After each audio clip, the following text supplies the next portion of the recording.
I just feel it's important, an outreach or an education with the public. You know, I just feel like educating the public is sort of that push towards having them understand it. And if you're gonna call this art, you need to have them understand it in some way. People that view art are looking for all kinds of cues as to, I don't have this background, I don't have this education, how am I supposed to approach this piece of work? Too many of us are in love with materials and working in the studio, right, and then just put it out there so somebody will like it. Even when I look around this room, and oftentimes in exhibits like this or with fiber, I hear people say, I mean, they really don't understand what the person did. I think that that's really well worth doing, is a lot of education as far as process goes. Sometimes it's just interesting to make it, and you're in it making it. You're not worried about if somebody's going to buy it or somebody's going to like it. So you don't really have any restraints on what you do. For me, the process is very addictive. It's very meditative. I think that there's something about fiber that is particularly engaging at a psychological and a spiritual level.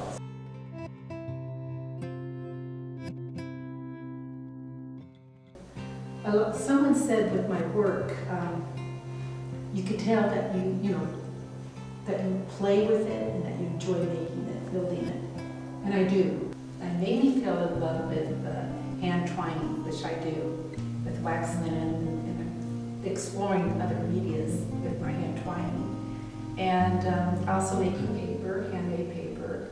But I think the real focus I have is that I love to just explore, and I love to pick up nature, seed pods. I collect them, I sort them, and I use them in my work.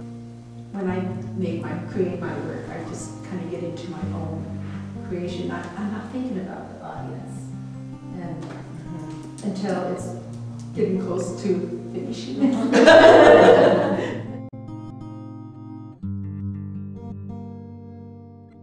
I have definitely a need to do this and a passion for it. So, and I'm lucky to have a certain lifestyle that's incorporated that I could do this and teach and weave at the same time. So it's absolutely part of my fiber and my being.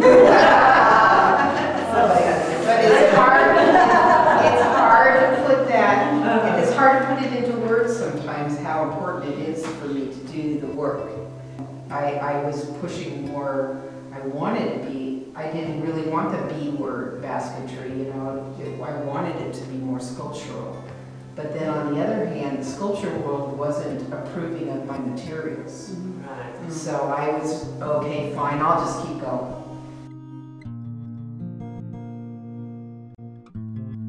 I actually came into the art world through the world of dance. So I studied dance in New York at Martha Graham School.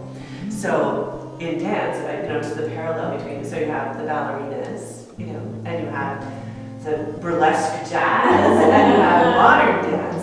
And modern dance tended to incorporate a lot more organic movement, a lot more pedestrian movement. You'll have people walking across the stage. You're saying, is this a dance? Is this not a dance? So that's the world I came from. So it's not specific to fiber, but it's a perfect parallel because it's the same thing. Was this basket art or is it not art? There's two different things. There's us as creators thinking about what are we doing? Is there an intention here? Is there a message? Is it self-expression? Is it just an exploration? And then there's the audience.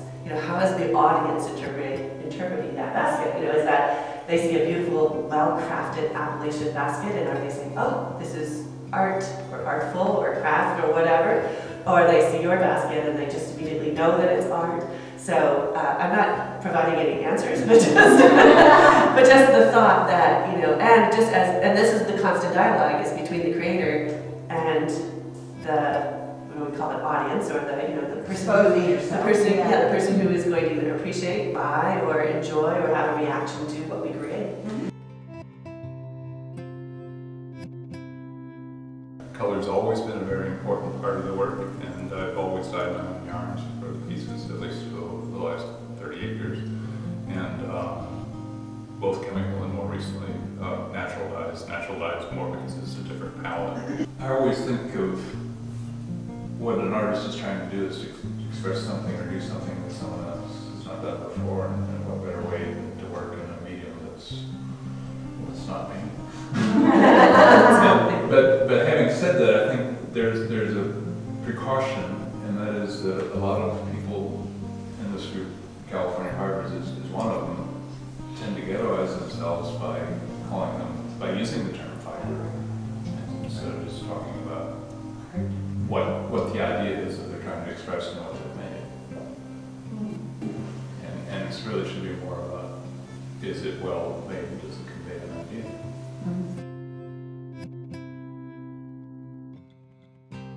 I grew up, like thinking I was a painter, and then at UCLA I was in the fine arts, where I think I got a BA in drawing and painting.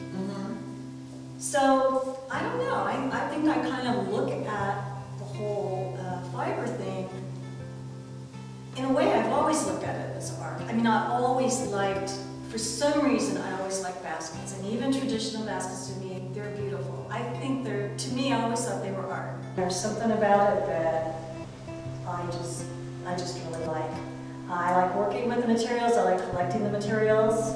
It's just kind of a whole process. I'm always feeling like it's taking you somewhere. I mean, you start with an idea, but because it's a natural material, and because it can go in a lot of different ways, and also because sometimes it's telling you, no, I'm not going there. I'm sorry, no matter what you do to me, I'm not going there.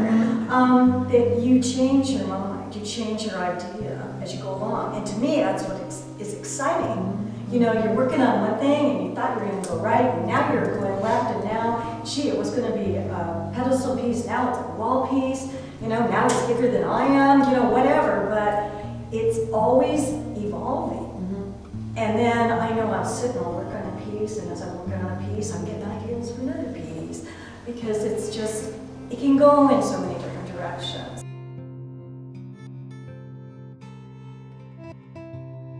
For me, it's all about an exploration of starting with a concept and trying to meld it with some kind of aesthetic expression, and the tension of those two things, trying to come up with something that says something, and fiber's very repetitive, so you have this great patterning that comes out, which lends a certain kind of aesthetic, and just keep working it till the idea kind of blossoms into something visually aesthetic.